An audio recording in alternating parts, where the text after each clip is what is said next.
Toujours la dernière fois, nous avons vu la question de la vie sur Terre. Effectivement, juste avant, nous étions intéressés au système solaire, globalement, avec la Terre, mais aussi les autres planètes, et nous avions vu qu'une des particularités de la Terre était d'avoir des êtres vivants.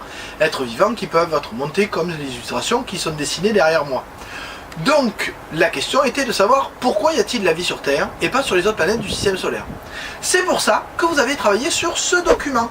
Oui, ce document qui montre la zone habitable, la zone d'habitabilité, c'est-à-dire la zone où on peut trouver de l'eau liquide. En effet, s'il n'y a pas d'eau liquide, nous n'avons pas la vie telle que nous la connaissons. Il faut qu'il y ait de l'eau sous cet état-là. Je vous rappelle que l'eau est sous 3 états, vous l'avez déjà vu dans une autre matière.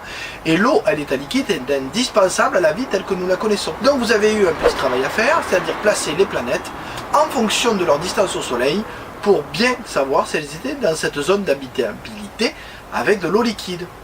Oui, mais quel rapport, me direz-vous, avec le Soleil? Avec la distance? Avec... C'est pas la température plutôt? Non, regardez. Et une chose importante à retenir sur cette représentation, c'est la distance entre la Terre, notre planète, et le Soleil. Cette distance est d'environ 150 millions de kilomètres. On dit aussi que c'est une unité astronomique. Cette unité, elle a été décidée par les astronomes et elle permet ensuite de comparer la distance des différentes planètes par rapport à la Terre et par rapport au Soleil. Autrement dit, les planètes qui sont plus proches du Soleil que la Terre vont avoir une distance inférieure à une unité astronomique, alors que les planètes les plus éloignées, Mars par exemple, auront une distance au Soleil supérieure à une unité astronomique. Ensuite, idée importante également, plus on s'éloigne du Soleil, plus la quantité d'énergie reçue par les planètes de la part du Soleil va être faible. En effet, le Soleil nous apporte de la lumière et de la chaleur. Plus on s'éloigne du Soleil, plus la chaleur reçue sera donc faible. Il existe donc, au sein du système solaire, une zone dans laquelle la chaleur reçue est compatible avec le développement de la vie. Cette zone, on l'appelle la zone d'habitabilité du système solaire, et 2 planètes sont dans cette zone, premièrement la Terre, deuxièmement la planète Mars. C'est donc une petite zone au sein de ce système solaire dans laquelle la température est une température moyenne proche de celle de notre planète et qui permet aux êtres vivants de se développer. Du coup, c'est clair, la zone d'habitabilité dépend bien de la distance au Soleil, distance qui va conditionner la température et donc la présence d'eau liquide. Alors vous notez à la suite du coup, en rouge, grand 2, la position de la Terre dans le système solaire a un impact sur nous, point, sautez une ligne en bleu. La Terre est la seule planète du système solaire à avoir des êtres vivants, point. La vie, virgule, telle que nous la connaissons, virgule, est liée à la présence d'eau à l'état liquide, point, à la ligne. C'est pourquoi la Terre est la seule à avoir des êtres vivants à sa surface dans le système solaire, virgule, car elle est dans la zone d'habitabilité du système solaire. Point, sautez une ligne, définition à la ligne. Zone d'habitabilité, 2 points, est une région de l'espace où l'eau peut rester liquide à la surface d'une planète. Et les conditions physiques, température en particulier, sont compatibles avec l'existence de la vie, virgule, du moins sous la forme que nous lui connaissons. Point. Mais me direz-vous, dans l'exercice que j'ai fait, celui-là même, il y a d'autres planètes qui sont dans la zone d'habitabilité. Oui, mais elles n'ont pas d'eau liquide, la question est là. Alors regardez bien la vidéo qui suit, elle vous permettra de répondre à cette question. Comment expliquer que Mars n'est pas d'être vivant alors qu'elle est dans la zone d'habitabilité par rapport au Soleil? Essayez de bien chercher la réponse parce que par exemple ça sera posé en question bonus à l'évaluation de leçon que je ferai la prochaine fois. Allez, bonne vidéo. En 2004, la NASA envoie 2 robots explorateurs sur Mars pour tenter de comprendre. Les 2 rovers, baptisés Spirit et Opportunity, parcourent des kilomètres de la surface martienne. Ils confirment que Mars est un désert asséché et hostile, avec seulement 1% de l'atmosphère de la Terre. Mais ils trouvent des preuves qu'il y a eu de l'eau par le passé. Mars n'a pas toujours été un désert. On a des preuves irréfutables qu'il y a eu de l'eau sous la surface, qu'elle est remontée à la surface, puis s'est évaporée.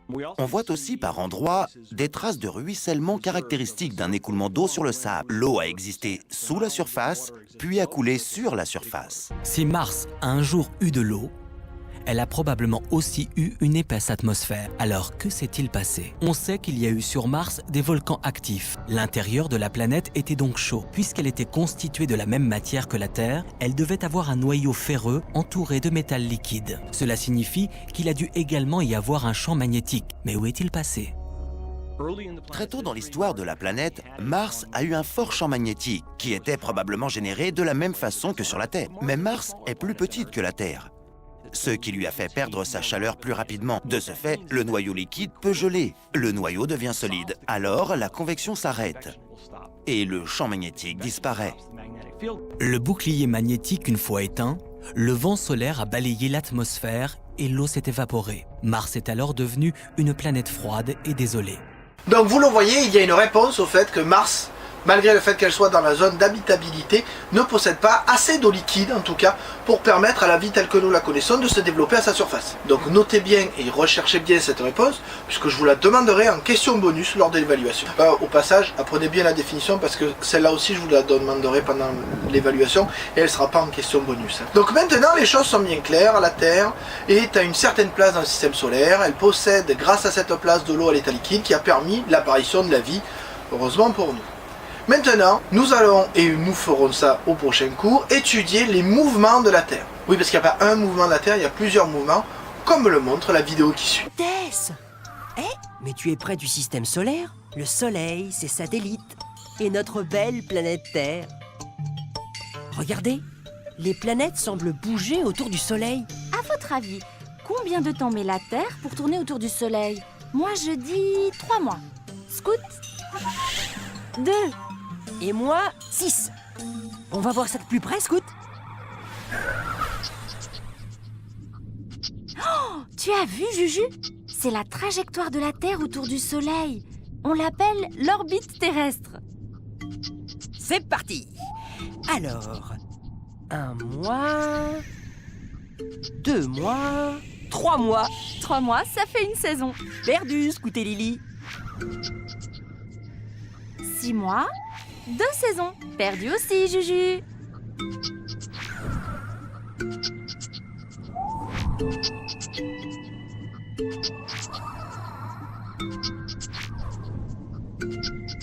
Waouh! La Terre met 1 année pour faire une révolution autour du Soleil. C'est amusant. Pendant cette révolution, la Terre tourne sur elle-même. Ah oui, dis donc. Mais elle a l'air penchée. J'ai une idée. Porte de l'espace, ouvre-toi.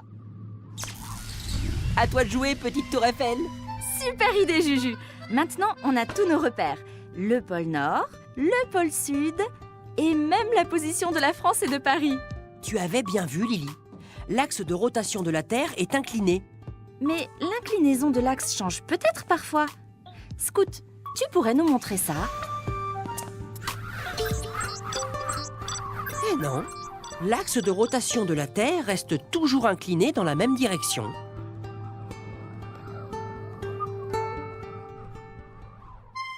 Mais la nuit est déjà tombée à Paris? Vous croyez que cela a un lien avec la révolution de la Terre autour du Soleil? Chut, Lily. On verra peut-être ça dans un autre épisode. Bien, vous l'avez vu, plusieurs mouvements, donc plusieurs conséquences, mais ça, nous le ferons lors du prochain cours. Sur ce, je vous dis à bientôt.